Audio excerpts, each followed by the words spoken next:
Hey guys, it's Noah, and check out the haircut. What? Now I'm gonna put our hat on because I'm not used to seeing my haircut on camera. It's kind of weird. I'm not used to seeing a hat on camera either. But anyway, this video is about anxiety, and I lost my script, so I'm using makeshift sticky notes. Oh well. So, anxiety is a mental illness characterized by extreme stress, like levels. Also can be characterized by panic attacks and lack of insomnia and a lot of other stuff that just generally suck. So, this is a list of all the things that are in someone's with anxiety's life that just really suck. Like, really. Then there's a couple good things too, I guess. Yeah. But I'm going to try to get a bright side to every topic, but it's kind of hard sometimes. But, again, this is my anxiety and how I deal with anxiety and all the little things that bother me about anxiety. Everyone's anxiety is different because it's an illness. Everyone's different. Now, the first thing is something that I am suffering through right now is lack of sleep, aka insomnia, or inability to sleep. But I'm so tired. I am exhausted right now. I've gotten close to maybe max 6 hours of sleep in the past 48 hours. I'm tired. But that's another part of anxiety, is not so much mania as more it's so much stress that your body cannot relax and sleep, which is also kind of bad for the other kind of sleep, if you know what I mean, because you kind of need to be a little relaxed for that, just chill. But that's hard. Now, the good thing about this is I make videos with that time. I am really tired, but I'm making a video because I'm so tired, but I need to put that energy somewhere so I can physically exhaust myself till my body literally just passes out. Yeah. 4.6 points of exhaustion, anyone? Yeah. If you guys know D&D, you know what I'm talking about. Now, the second thing is clothes. Anxiety literally defines your wardrobe. Like, people think, like, oh, well, I gotta figure out what to dress for this and this and this. They think that's just a teenage girl problem. With anxiety, it's a lot worse than that. It's like all the time, you're constantly worried about how people will see you. Sorry, my popsicle is falling. You think I'm joking, I actually have a popsicle back there. Oh, popsicle stand. Yeah, totally. Anyway, everything I wear is dictated by my anxiety and how other people will perceive me. And also comfort in case I did have a panic attack. Like socks. My socks are literally defined by, okay, is my anxiety really bad today? Is there a chance of a panic attack? If so, I gotta wear pretty socks, because one way of me for coping with stress to help deter panic attacks is to not wear shoes. To walk around barefoot, which is a great stress relief for me because I hate shoes. They just add a little bit of discomfort to my life and just makes everything worse. Now, the next thing, food. And more specifically, eating food in front of other people. Which sucks. It really does. It's horrible. My anxiety can be characterized in the form of hallucinations. But not like actual hallucinations per se, like super hallucinations. No, more like tiny little voices in the back of your head constantly, the constant looming presence over you, just that constant anxiety. So, like, even eating in private's hard. But it's like having another person next to you constantly yelling things at you, like, no, you gotta do this, no, you can't do that, no, you can't do this, all the time. It's like, I will be freaking out over what to wear and how to act and how to eat a burger at freaking McDonald's with, like, a bunch of rednecks, friends of mine. It's like, they don't give a shit, but I will be acting like I am at an elitist group with the freaking queen right over there, like, watching me, like, eat. And it's like my life depends on it. It's like vampires will tear my heart out if I mess up. But that's how I will act with it. That's how That's how much stress I'm under just eating a burger or eating like french fries. It's like most of the time when I'm out with people I don't know or people that I'm just friends with, I tend to order french fries because those are easy and little mess because I'm so stressed about it. My food is dictated by my anxiety. Next. And like I'm going to go through social stuff. Oh my god, going to social things is so freaking difficult. Dealing with things like parties. I love parties. I love being around people. I'm actually a really social person once I get past the anxiety. Which is, personality wise, I'm super social. Mental illness wise, I can't do it. It's kind of like if you didn't have your own legs, like you were born without legs, but you love running. It's like I take a pill to cope with it and be able to deal with it. You get legs. You get mechanical legs. I mean, I'm not saying it literally is a disability. Anxiety is a disability, even though people don't believe it.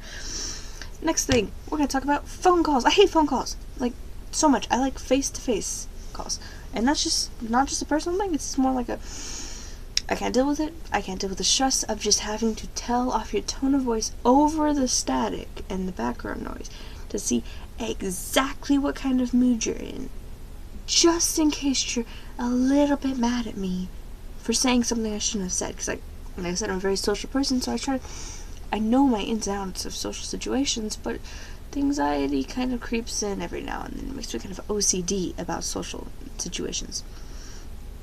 And the next one, explaining things, or more precisely, explaining anxiety to other people. It's hard. It's really hard. It's like, God, this video makes me kind of want to cry. Actually, no, that was just me yawning and trying to hold it in the face. Makes me say, like, I want to cry. No, it's just me holding in a yawn. But trying to explain the fact, okay, usually I always explain panic attacks like that. You know that when you get a jump scare and your heart pounds and all that, and you freak out and you tense up and you jump and you're in a moment of absolute fear for a second. Well, it's like that, but it's over a long period of time. That 1 second that you had, imagine that into 100 seconds, 100 minutes, a couple hours. Like, no. That is what a panic attack feels like. At least to me. It's like you can't breathe and your heart kind of stops and it's like freaking out. It's like a jump scare for long periods of time. And then like, imagine the build up to that. But like, imagine it more like in a horror movie. Not like in one of those silly, you're just focusing, pay attention to this for a second. No, like that. You get the creepy feeling throughout the entire movie to the jump scare. You know, that creepy feeling? That whole tensing up and freaking out thing? Yeah, imagine that. All the time. Your entire life. It's kind of like that, except that anxiety instead of... It's anxiety. That is anxiety. That is like the definition of anxiety. Actually, I love watching horror movies. Because that's the only time I ever feel normal. Because everyone else is freaking out just as much as I am. Now, this next one I touched on with the social stuff and with the other stuff, but this one is about the stigma of mental illness. People don't think of mental illness as a disability. People think of it as something... I get some people might fake it to get attention, but most of us out here are suffering. We wouldn't make that. Why would, like, personally, I don't get why you would want to make up the fact that you're suffering that much. It's that one girl who pretended to be pregnant for attention. It's like, what the fuck? Like, seriously, why? I don't get it. And it doesn't make any sense. Why would you want to pretend? That's like pretending you have cancer. Like, no, you don't pretend to be ill at all unless you want to get out of school. I guess there's some people doing it to get out of some social situations, but like, that's still messed up. That's like saying, but at the same time people justify it by like saying, well, you might fake a cold to get out of something, and I'm like, that's like saying, oh, well, I'm not feeling very well, versus, oh, well, I just lost my leg in an accident, and I'm at the hospital now, so I can't really do anything. There's a different level of severity to it. Mental illness, and some people will freak out on me over this. Mental illness is a severe thing. It's not just something to be laughed about. I mean, I laugh about it. I personally laugh at my own expense over things I do because of my anxiety. I don't laugh at other people because I understand what it's like. It's not fun. It's making light of my personal blunders is how I deal with it. I don't want people to do that. Mental illness is not something to be joked about any more than cancer should be joked about, or people with legitimate, like, physical disabilities. I say legitimate, like, actual physical disabilities, like they're missing a foot or something. You don't joke about this? Okay, some people joke about this. I joke about pirates. Not really. I think I made, like, one joke when I was, like, 5 about pirates with one leg. Maybe, I don't know, but in all honesty, stuff like that, it really frustrates me. It's one of those things where it's like, and it's like, people with mental illness are always, like, a lot of them don't come forward. Like, it took me years to come forward. Just the basics of my anxiety, because they were more experienced in a hallucinatory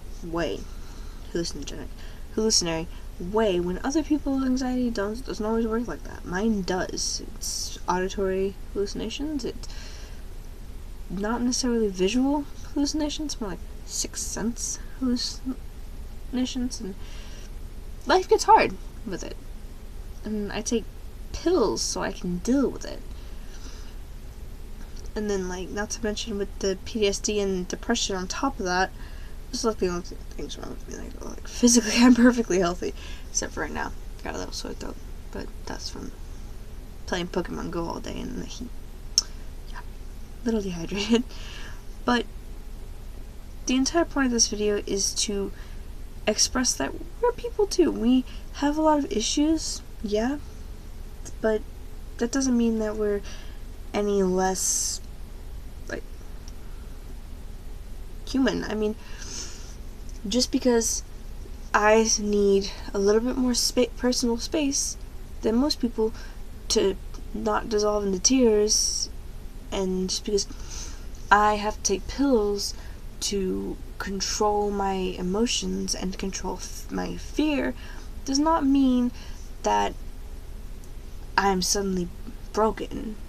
No, I was born this way, except for the PTSD thing. That's different. The anxiety I was born with. It's a genetic thing that it's just how I am.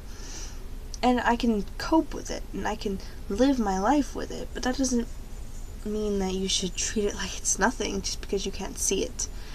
Just because you can't see my wounds does not mean that they aren't there.